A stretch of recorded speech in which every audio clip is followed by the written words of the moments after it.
ఈరోజు మనం రెండవదిగా నిండు హృదయమును గురించి ధ్యానం చేద్దామండి. చిన్న ప్రార్థన చేసుకుందాం. మహాపరిశుద్ధుడా, ప్రేమమయుడ యేసయ్య, నీకు వందనాలు, స్తుతులు, స్తోత్రాలు చెల్లిస్తున్నాం. సకల ఆశీర్వాదములకు కారణభూతుడా నీకే వందనాలు.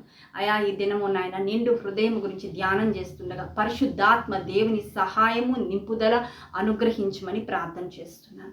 చెబుతున్న నాకు, వినిచున్న సహోదరులకు ఈ వర్తమానము ప్రయోజనకరంగా, ఆశీర్వాదకరంగా మీరు మలచమని యేసుక్రీస్తు నామంలో వేడుకుంటున్నాను తండ్రి, ఆమేన్.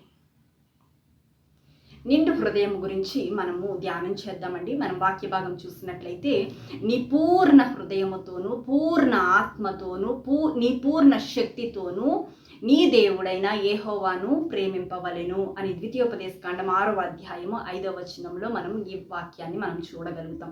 అయితే పూర్ణ హృదయంతో, నీ పూర్ణ హృదయముతో అని ఈ మాట మనం చూసినట్లయితే నిండుదనానికి సూచనగా ఉన్నదండి. నిండు మనస్సు, నిండు హృదయము. నిండు కుండలోని నీళ్లు ఏ రీతిగా అయితే తొనకవో అట్టి రీతిగా మన నిండు హృదయంతో దేవుణ్ణి ప్రేమించాలి. మనం ఎప్పుడైతే నిండు హృదయముతో దేవుణ్ణి ప్రేమిస్తామో, మన హృదయంలో ఎటువంటి పరిస్థితిని మనం ఎదుర్కొన్నప్పటికీ, ఎలాంటి నిందలు, అవమానాలు మన జీవితంలో ఎదుర్కొన్నప్పటికీ, ఎలాంటి పోరాటాలు ఎదుర్కొన్నప్పటికీ, ఎలాంటి అనారోగ్యాలు ఎదుర్కొన్నప్పటికీ మనకి ఎలాంటి సందేహాలు ఉండవండి, అనుమానాలు ఉండవు, భయాలు ఉండవు. దేవుని మీద ఉన్న భక్తి చెక్కు చెదరకుండా నిలిచిపోయి ఉంటుందండి. నిండు హృదయము దీన్ని సూచిస్తుంది. కాబట్టి దేవుడు పూర్ణ హృదయంతో ఆయన్ని ప్రేమించాలి అని కోరుకుంటున్నాడు. విశ్వాసముతో మనం ఆయన్ని ప్రేమించాలి అని ప్రభు ఆశిస్తున్నాడండి. పరిశుద్ధ గ్రంథంలో ఎంతోమంది నిండు హృదయముతో దేవుణ్ణి వెంబడించిన వారు ఉన్నారు. అయితే మనము నిండు మనస్సుతో దేవుణ్ణి వెంబడించిన వారిని, ఒక వ్యక్తి గురించి మనం ధ్యానం చేద్దామండి. పరిశుద్ధ గ్రంథంలో యోపున్య కుమారుడైన యూదా గోత్రికుడైన కాలేబును మనం చూసినట్లయితే, మనము ఈ కాలేబు యొక్క విశ్వాసము అద్భుతమైనదండి, ఆశ్చర్యకరమైన విశ్వాసం. ఏంటి ఈ కాలేబు విశ్వాసాన్ని మనం చూసినట్లయితే, 12 గోత్రాలలో నుండి 12 మంది పెద్దలను ఏర్పాటు చేసి మోషే గారు కానాను దేశానికి పంపిస్తారు. పాలు తేనెలు ప్రవహించు దేశానికి పంపిస్తారు. వేగులు వారుగా వీరు ఈ 12 మంది ప్రయాణమై వెళ్తారండి. అయితే అక్కడ వెళుతున్న మార్గంలో వాళ్ళు వెళుతున్నప్పుడు అక్కడ కొంతమంది కనిపిస్తారు. ఎవరు అంటే వాళ్ళు అమోరీయులు. అమోరీయులు ఎట్టి రీతిగా ఉంటారు, ఆ మనుషులు ఏ రీతిగా ఉన్నారని చూసినట్లయితే, అమోరీయులు చాలా ఉన్నత దేహులు, చాలా బలమైన వారు. వాళ్ళని ముందు వీళ్ళు చీమల్లాగా కనిపిస్తున్నారు. అయితే దేవుడు ఏమంటున్నాడు అమోరీయుల గురించి అని మనం ఆమోసు గ్రంథము 2వ అధ్యాయం 9వ వచనాన్ని గమనించినట్లయితే, అమోరీయులంట దేవదారు వృక్షముల వలె ఉన్నారంటండి. వారు సింధూర వృక్షముల వలె బలము కలిగిన వారుగా కనిపిస్తున్నారు. అంటే వాళ్ళంత బలసూరులని, అంత ఎత్తరులని అక్కడ దేవుడే, యెహోవా దేవుడే ఒక స్టేట్మెంట్ ఇచ్చినట్టుగా మనం చూస్తున్నాం. అటువంటి వారిని మానవ హృదయంతో ఈ 10 మంది చూశారండి. ఇది సహజం అండి, సహజం, మనుషులందరూ చూసేదే. కానీ దేవుడు ఆ రీతిగా కోరుకోవట్లా, ఆయన విశ్వాసంతో చూడాలని కోరుకుంటున్నాడు. ఒక మాట చూసినట్లయితే, నిజం వేరు, సత్యం వేరు. ఈ 10 మంది నిజాన్ని చూశారు. ఇక్కడ కాలేబు, యెహోషువ సత్యాన్ని చూశారండి. నిజమేంటి, సత్యం ఏంటి అని ఆలోచిస్తే, ఒక రోగి మరణకరమైన రోగముతో అతను చావు బ్రతుకుల మధ్య ఉన్నాడు. డాక్టర్స్ దగ్గర ఎలాంటి ట్రీట్మెంట్ లేదు. ప్రపంచంలో ఎక్కడికి వెళ్ళినా అతనికి ట్రీట్మెంట్ లేని పరిస్థితి. అతను మరణ పడకల మీద ఉన్న సమయం అది. ఆ సమయంలో డాక్టర్స్ అంటారు, అది నిజమే, అతను చనిపోతాడు, అతనికి ఇంకా ట్రీట్మెంట్ లేదు కాబట్టి అతను చనిపోతాడు.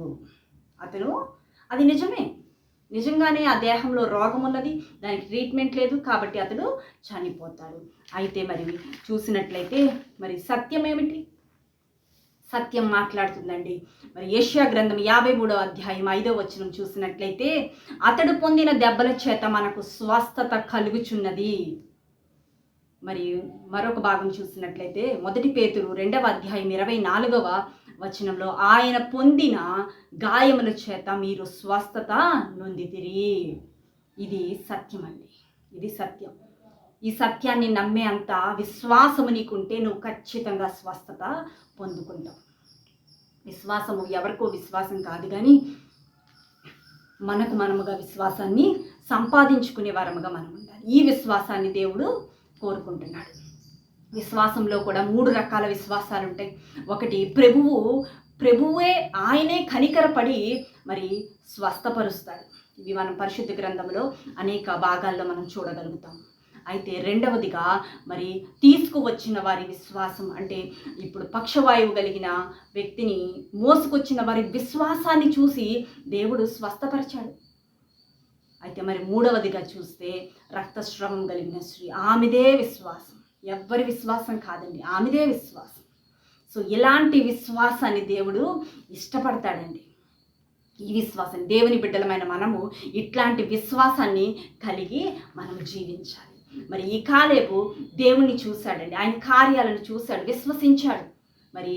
మరి కాలేబు ఐగుప్తు దేశం నుండి వచ్చేటప్పటికి మరి చిన్న వయసు కలిగిన వాడుగా ఉండొచ్చు. అయితే అతడు చూశాడు, ఎర్ర సముద్రము 2 పాయలుగా అవటం చూశాడు. మరి ఆకాశము నుండి మన్నా కురిపించబడడం చూశాడు. బండ నుండి నీళ్లు ప్రవాహము వల్లే రావడం చూశాడు. అనేకమైన అద్భుతాలు, ఆశ్చర్యకార్యాలు చూశాడు. ఇక్కడ కాలేబు మాత్రమే చూడలేదండి, ఆ వచ్చిన 10 మంది కూడా ఈ అద్భుతాలన్నీ కూడా చూశాడు. కానీ నమ్మిన వారు మాత్రం కాలేబు, యెహోషువ మాత్రమే నమ్మారు. విశ్వాసపు నేత్రాలతో వారు పరిస్థితిని చూశారు. అక్కడ అమోరీయులు ఎంత ఉన్నత దేహులుగా ఉన్నప్పటికీ దేవుడు మనకి విజయాన్ని ఇస్తాడు. సర్వశక్తిమంతుడు మనకి విజయాన్ని అనుగ్రహిస్తాడు. వాళ్ళు నమ్మారు, చూసింది చూసినట్లుగా విశ్వాసపు నేత్రాలతో వారు మాట్లాడారండి. విశ్వాసంతో ఇశ్రాయేలు ప్రజలతో మాట్లాడారు. కానీ వచ్చిన 10 మంది కూడా మాట్లాడలేకపోయారు. వారు చూసింది, వారు నిజాన్ని మాత్రమే ప్రకటించారు, సత్యాన్ని ప్రకటించలేకపోయారు. కానీ దేవుడు సత్యాన్ని కోరుకుంటున్నాడు.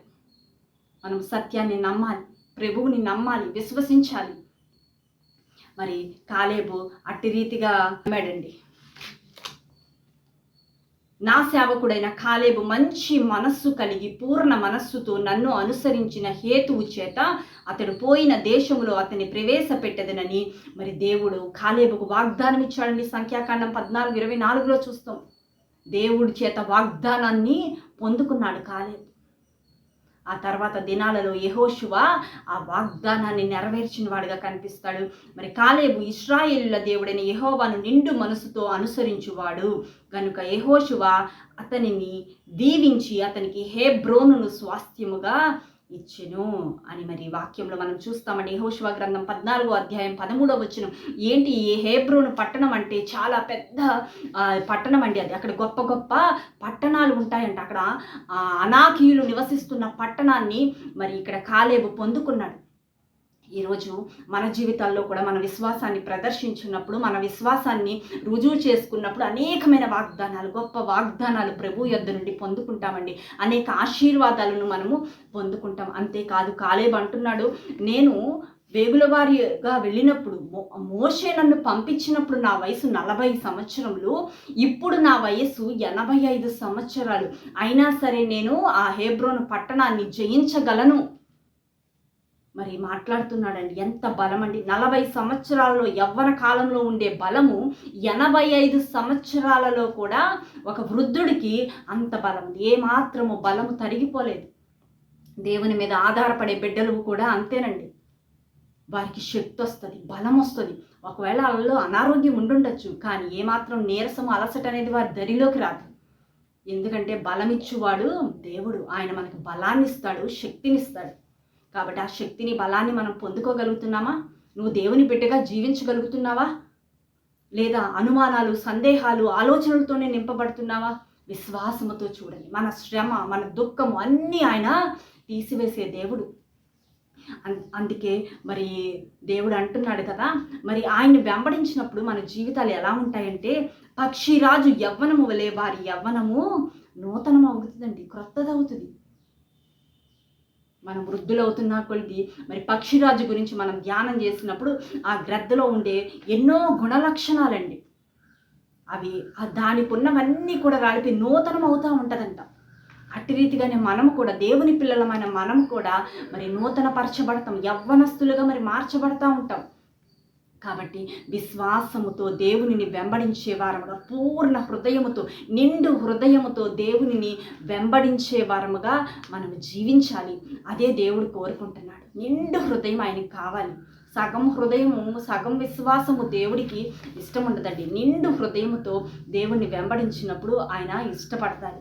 మరి అలాంటి హృదయంతో, అలాంటి నిండు హృదయంతో, పూర్ణ హృదయముతో, పూర్ణ ఆత్మతో, పూర్ణ శక్తితో మన ప్రభువుని మనము ప్రేమించే వారముగా మన ఆత్మలను మనం సిద్ధపరచుకుందామండి. ఈ చిన్న మాటలు మరి దేవుడు దీవించాలి. కాలేబు ఏ రీతిగా అయితే ఒక అద్భుతమైన స్వాస్థ్యాన్ని సంపాదించుకున్నాడు, తన వారసులకు అది స్వాస్థ్యముగా ఇవ్వబడింది.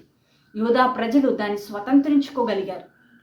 అట్టి రీతిగానే మన బిడ్డలకు మనము గొప్ప గొప్ప వాగ్దానాలు, ఆశీర్వాదాలు ఇచ్చేవారుగా మనం జీవించాలి. ఈ చిన్న మాటలు ప్రభు దీవించి ఆశీర్వదించుగాక. మహాపరిశుద్ధుడా, ప్రేమమయుడా యేసయ్యా, నీకు వందనాలు, స్తోత్రాలు చెల్లిస్తున్నానయ్యా. కాలేబు జీవితంలో గొప్ప విశ్వాసాన్ని ప్రదర్శించిన విశ్వాసపు వీరుడుగా మీరు మాకు చూపించారు. అందును బట్టి వందనాలు అయ్యా. ఎలా అయితే కాలేబు విశ్వాసపు నేత్రాలతో చూశాడో ప్రభువా, దేవా, మేము కూడా విశ్వాసపు నేత్రాలతో ప్రతి పరిస్థితిని చూడాలి. అట్టి కృప మీరు మాకు అనుగ్రహించండి ప్రభువా. అట్టి ఆత్మీయ జీవితం మాకు దయచేయండి. అట్టి విశ్వాసము మాలో అనుగ్రహించండి. ఆత్మ ఫలాలలో ఒకటిదైన మాకు అనుగ్రహించండి ప్రభువా. విశ్వాసమును మేము పొందుకోవాలయ్యా. దేవానికి వందనాలు, స్తోత్రాలు చెల్లిస్తున్నాను. విశ్వాసము నీది ప్రభా, విశ్వాసపు కర్తవు నీవు ప్రభా. దేవా, విశ్వాసాన్ని మాకు దయచేయండి. నిండు హృదయంతో నిన్ను ప్రేమించే భాగ్యము చెప్పిన నాకు, వినుచున్న సహోదరులకు మీరు అనుగ్రహించమని మా ప్రభువు రక్షకుడు అయిన యేసుక్రీస్తు నామంలో ప్రార్థన చేస్తున్నాను తండ్రి. ఆమేన్. Praise the lord.